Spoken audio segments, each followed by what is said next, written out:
112장 함께 찬양하겠습니다.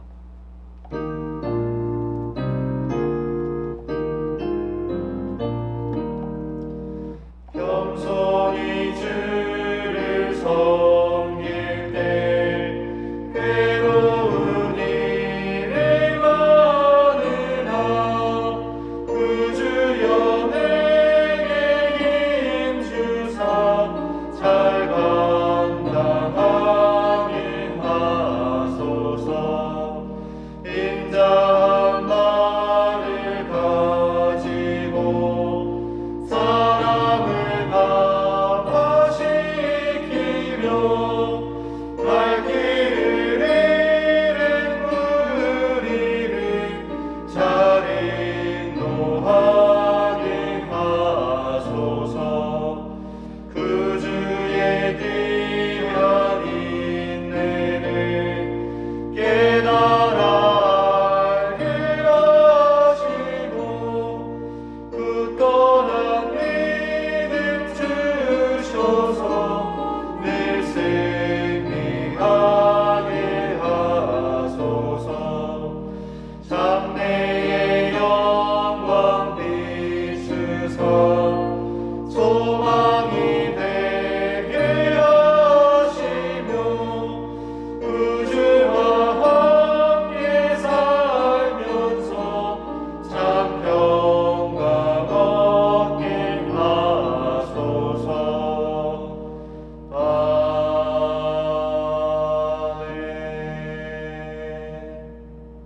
다 함께 기도드리겠습니다.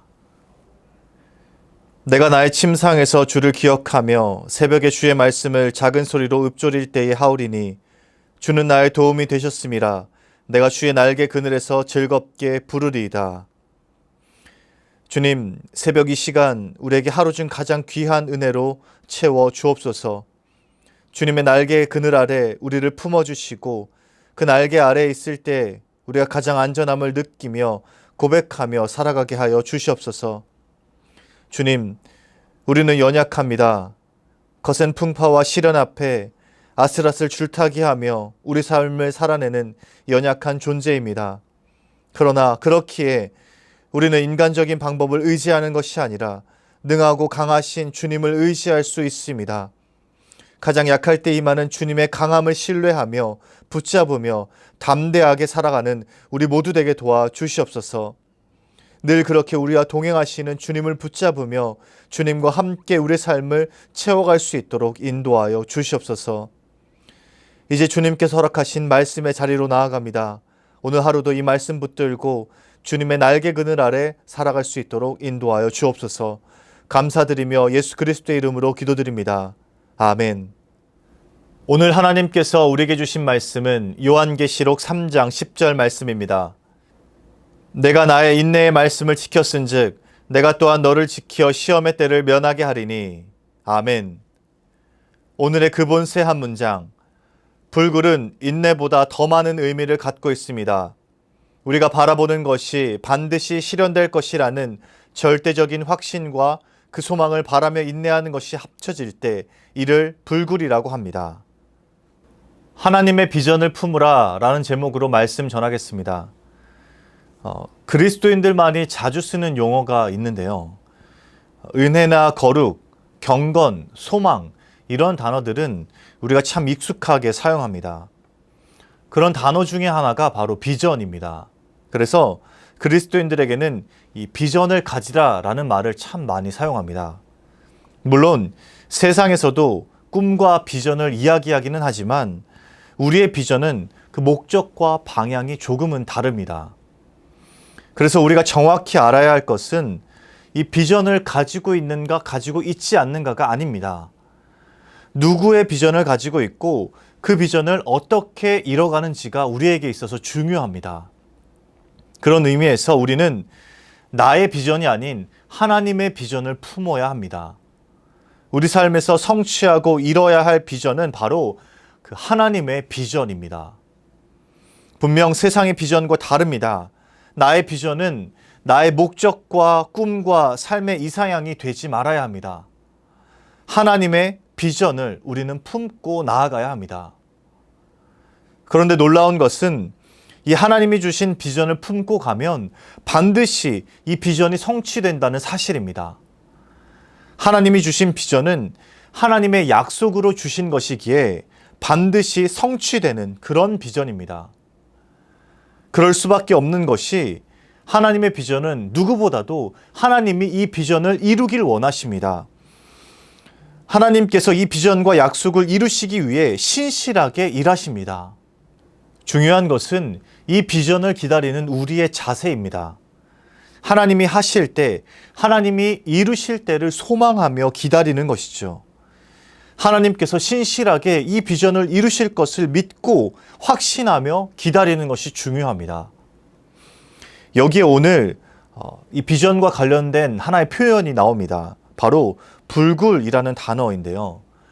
참된 그리스도인들은 이 불굴의 자세로 하나님의 비전을 기다려야 합니다.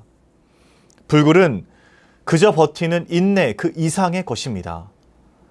무작정 참는 것이 아니죠. 불굴은 우리가 바라보는 것이 실현될 것이라는 그 절대적인 확신과 인내를 합한 것입니다. 불굴은 떨어질까 봐 무서워서 그냥 매달려 있는 것이 아닙니다. 막연하게 기다리는 것도 아닙니다. 신앙의 차원에서 불굴은요, 하나님이 비전을 이루신다는 그 소망을 가지고 꿋꿋하게 끝까지 믿고 나아가는 것을 의미합니다.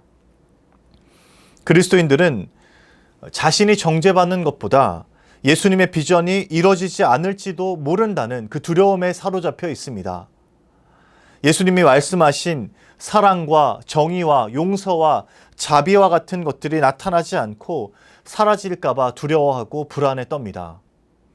그러나 우리 주님께서는 분명 십자가에서 죽음을 이기시고 승리하셨습니다. 믿음의 승리를 이루셨고 우리에게 예수님의 삶이, 예수님의 생애가 맞다고 그 승리로서 보여주셨습니다.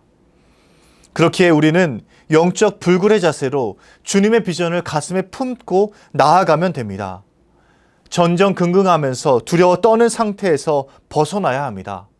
하나님은 분명 패배하지 않으시고 그 비전과 언약을 이루시기 위해서 일하십니다. 아브라함과 사라의 이야기를 통해서 우리는 이 영적 불굴의 자세를 좀 더 확실하게 가슴에 새길 수 있습니다. 하나님은 아브라함에게 약속의 말씀을 주셨죠. 아브라함은 열국의 아비, 또 사라는 열국의 어미가 될 것을 약속하셨습니다. 그리고 자손이 하늘의 별같이 또 바다의 모래같이 많아질 것이라 약속하셨습니다. 그런데 여러분, 이 약속이 어떻게 되었습니까? 이스라엘 자손들이 가나안 땅을 들어가게 되므로 이 약속이 성취되었습니다. 이것이 하나님의 비전이고 하나님의 소망이었기 때문에 바로 이루어진 것입니다. 하나님께서 그 비전을 이루고자 약속하셨기 때문에 이루어진 것이죠.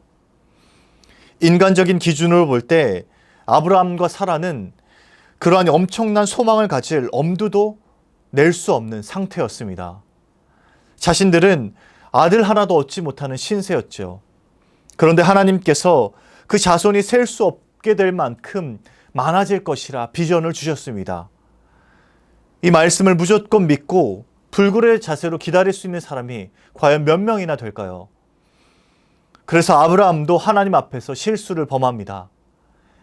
약속의 자녀가 아닌 육신의 자녀인 이스마엘을 하갈을 통해서 얻었습니다. 그러나 그렇게 육신의 자녀를 낳고 사라는 여종 하갈에게 무시를 당합니다. 그리고 이삭도 역시 이스마엘에게 괴롭힘을 당합니다. 하나님의 비전을 기다리는 이들에게는 하나님께서 그 비전을 분명히 이뤄주십니다. 그러나 사람의 비전과 욕심을 따르고자 하는 이들은 그것이 결국 자신을 괴롭히게 됩니다. 그래서 주님은 사람의 욕망은 좌절되도록 내버려 두시고 불굴의 의지로 하나님의 비전을 품고 그 비전을 품고 나아갈 수 있도록 만들어 가십니다. 오스왈드 챔버스는 말합니다. 우리들의 소망이 지금 좌절되었다면 그것은 소망을 정화시키기 위한 것이다. 실현되지 않을 희망과 꿈을 꾸는 것처럼 헛된 일이 없다. 분명 성도는 하나님의 그 약속의 비전을 품어야 합니다. 그런데 그 약속의 비전을 품기까지의 정화의 시간이 필요하죠. 나의 욕심과 욕망을 내려놓고 하나님의 비전을 받아들이고 품게 되는 그 정화의 시간이 필요합니다. 그리고 이 하나님의 비전이 성취되기까지의 시간도 필요하죠. 그리고 그 시간이 그렇게 가득 찼을 때 비로소 하나님의 비전이 이루어집니다. 그렇게 될 때 우리는 고백할 수 있습니다. 이 모든 것이 하나님만이 이루실 수 있는 비전이었습니다. 그리고 그렇게 하나님께만 영광을 올려드리게 됩니다. 아브라함은 75세에 하나님의 비전을 들었습니다. 그런데 바로 그 다음에 약속의 자녀를 받은 것이 아니었지요. 100세가 되어서야 약속의 자녀를 받았습니다. 자녀를 주신다는 하나님의 음성을 듣기는 했지만 하나님의 약속이 이루어지기에는 점점 불가능한 상태로 빠져들어갔습니다. 적어도 인간의 기준으로는 그렇습니다. 그러나 하나님은 아브라함과 사라가 자녀를 낳을 수 없는 그 불가능한 상태에 놓였을 때 바로 그때 하나님의 약속의 비전을 성취하십니다. 하나님의 비전은 그렇습니다. 불굴의 의지로 비전을 기다릴 때 하나님께서 그 비전을 이루어 주십니다. 그리고 불가능한 상황이 역전되었을 때 하나님께서 일하십니다. 우리는 이것을 하나님이 하셨다고 고백합니다. 오로지 하나님만이 이 비전을 이루실 수 있다. 그렇게 영광의 고백을 올려드리게 되는 것이죠. 불굴은 바로 그 하나님을 바라보고 기다리는 것입니다. 하나님만이 하실 수 있는 일이기에 하나님이 움직이시는 그때까지 믿고 비전을 가지고 기다리는 것이죠. 이것이 바로 불굴의 자세입니다. 영적 불굴의 자세는 그저 포기하고 내려놓고 가만히 있는 것이 아니라 하나님이 이루실 그 약속의 비전을 품고 소망하며 믿고 확신하며 나아가는 것입니다. 많은 사람들이 하나님의 일을 간증할 때 새벽 기도를 하루도 빠지지 않고 다녔어요.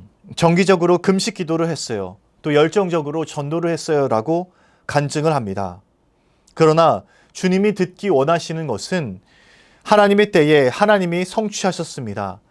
하나님의 방법으로 하나님의 비전을 이루셨습니다. 라는 간증입니다. 그리고 저는 그저 불굴의 의지를 가지고 하나님이 이루실 비전만 바라보았습니다. 이 간증을 하나님께서 듣기 원하십니다. 그리고 이 간증이 우리에게 진정으로 필요합니다. 사랑하는 수유제의교 성도 여러분, 불굴의 의지로 하나님을 기다리십시오. 하나님이 일하실 때까지 기다리십시오. 내려놓고 포기하라는 말이 절대로 아닙니다. 자기를 비우라는 것도 아닙니다. 오히려 소망과 확신으로 그 마음을 가지고 하나님의 비전을 품고 나아가는 것입니다. 우리의 소망이 지금 좌절되었다면 그것은 소망을 정화시키기 위한 시간입니다. 하나님 앞에서 과연 내가 하나님의 비전을 품고 있는지 점검하시기 바랍니다. 그리고 불굴의 인내로 하나님의 비전을 기다리시기 바랍니다. 영적 불굴의 자세가 흔들리지 않게 걸어가면 하나님의 비전이 이뤄질 때가 반드시 찾아오게 됩니다. 오늘 나의 자리에서 하나님의 비전을 가슴에 새기고 영적 불굴의 의지를 굳게 다지시길 주님의 이름으로 축복합니다. 주님, 우리는 하나님의 비전을 품고 나아가는 하나님의 백성들입니다. 우리 마음속에 세상의 욕심과 나의 욕망이 가득 차 있다면 그 마음들이 하나님의 비전으로 바뀔 수 있는 정화의 시간을 허락하여 주시옵소서. 그리하여서 우리 마음속에 온전히 하나님의 뜻을 이루고 하나님의 비전을 품고 나아갈 수 있도록 인도하여 주시옵소서. 영적 불굴의 의지를 가지고 하나님의 비전이 이루어지기까지 우리가 인내하며 견디며 참고 확신하며 나아갈 수 있도록 인도하여 주옵소서. 그저 포기하고 내버리는 것이 아니라 확실한 마음의 믿음을 가지고 소망을 가지고 주님의 그날을 기다리며 나아갈 수 있도록 주님 인도하여 주시옵소서. 연하여 주님 가르치신 기도를 드리오니 하늘에 계신 우리 아버지, 아버지의 이름을 거룩하게 하시며 아버지의 나라가 오게 하시며 아버지의 뜻이 하늘에서와 같이 땅에서도 이루어지게 하소서. 오늘 우리에게 일용할 양식을 주시고 우리가 우리에게 잘못한 사람을 용서하여 준 것 같이 우리 죄를 용서하여 주시고 우리를 시험에 빠지지 않게 하시고 악에서 구하소서. 나라와 권능과 영광이 영원히 아버지의 것입니다. 아멘.